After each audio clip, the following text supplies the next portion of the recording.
ಮಂಡ್ಯ ಸುದ್ದಿ. ಪೋಷಕರು ತಮ್ಮ ಮಕ್ಕಳಿಗೆ ಕೇವಲ ಅಂಕ ಗಳಿಕೆಯ ಶಿಕ್ಷಣಕ್ಕೆ ಹೆಚ್ಚು ಪ್ರಾಧಾನ್ಯತೆ ನೀಡುವುದರಿಂದ ಮಕ್ಕಳಲ್ಲಿ ಸಂಕುಚಿತ ಭಾವನೆ ಬೆಳೆದು ಸಾಮಾಜಿಕ ತಿಳುವಳಿಕೆ ಕುಂಠಿತವಾಗುತ್ತದೆ ಎಂದು ಕರ್ನಾಟಕ ರಾಜ್ಯ ಮುಕ್ತ ವಿಶ್ವವಿದ್ಯಾನಿಲಯದ ಡೀನ್ ಪ್ರೊ. ಎನ್. ಲಕ್ಷ್ಮೀರವರು ಹೇಳಿದರು.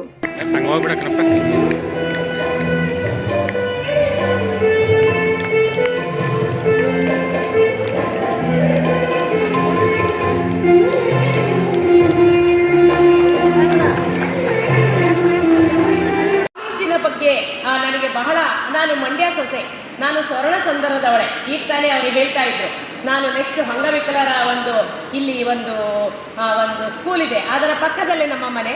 ಹಾಗಾಗಿ ನನಗೆ ಈ ಒಂದು ಪಾರ್ಕಲ್ಲಿ ಇಲ್ಲಿ ಬಂದು 2000ದಿಂದ ನಾನು ಯಾವಾಗಲೂ ಇಲ್ಲಿ ಓಡಾಡ್ತಿದ್ದೆ. ಆಗ B.Ed 2003 ಅಥವಾ 2000 ನಮಗೆ ಹೊಸದನ್ನು ಪರಿಚಯಿಸ್ಲಿಕ್ಕೆ ಅಷ್ಟೇ, ಅದೇ ಜೀವನ ಅಲ್ಲ. ಮೊಬೈಲನ್ನು ವಿದ್ಯಾರ್ಥಿಗಳಿಗೂ ಹೇಳ್ತಾ ಇದ್ದೀನಿ ನಾನು, ನಿಮ್ಮ ವಿದ್ಯಾರ್ಥಿಗಳಿಗೂ ನೀವು ಹೇಳಬೇಕು, ಮನೆಯಲ್ಲೂ ಹೇಳಬೇಕು. ಮೊಬೈಲ್ ಬಳಕೆ ಕೇವಲ ಒಂದು ಹೊಸ ವಿಷಯಗಳನ್ನು ತಿಳ್ಕೊಳ್ಳಿಕ್ಕೆ, ಆದರೆ ಪುಸ್ತಕಗಳ ಓದುವಿಗೆ ಕೋಷ್ಟಕ ಇದ್ದಾಗೆ, ಒಂದು ವಿಶ್ವಕೋಶ ಇದ್ದಾಗೆ.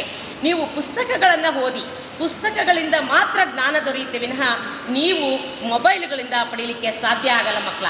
ಅದಕ್ಕೋಸ್ಕರನೇ ಪ್ರತಿಯೊಂದಕ್ಕೂ ಏನಾದ್ರು ಒಂದು ತಕ್ಷಣ ಇವತ್ತೇನಾದರೂ ಒಂದು ಹೊಸ ಹೊರಡ್ತೀನಿ ಅಂತಂದರೆ ಅದಕ್ಕೆ ಮೊಬೈಲನ್ನು ಇಂಟರ್ನೆಟ್ ಆನ್ ಮಾಡ್ತೀರಾ. ಅದು ಕಡಿಮೆ ಮಾಡಿ ಮೊಬೈಲನ್ನು ಕಡಿಮೆ ಬಳಸಿ, ಆಗ ಮಾತ್ರ ನಿಮ್ಮ ಜ್ಞಾನ ಇನ್ನೂ ಹೆಚ್ಚಾಗಿ ಆಗತ್ತೆ ಅಂತಕ್ಕಂಥದ್ದು. ಇವತ್ತು ಎಲ್ಲರೂ ಸಹ ಮೊಬೈಲಕ್ಕೆ ಮರೆ ಹೋಗಿದ್ದಾರೆ. ಮಗುವಿಗೆ ಊಟ ಮಾಡಿಸೋದ್ರಿಂದ ಹಿಡಿದು ಊಟ ಮಾಡ್ಸೋಕ್ಕೆ ಅಮ್ಮಂದಿರು ಮುಂಚೆ ಲಾಲಿ ಹಾಲಾಡ್ತಿದ್ರು, ಹಳ್ಳಿಗಳ ಕಡೆ ಹಾಡುಗಳನ್ನು ಹಾಡ್ತಾಯಿದ್ರು, ಕಂಕ್ಳಲ್ಲಿ ಇಟ್ಕೊತಾ ಇದ್ರು.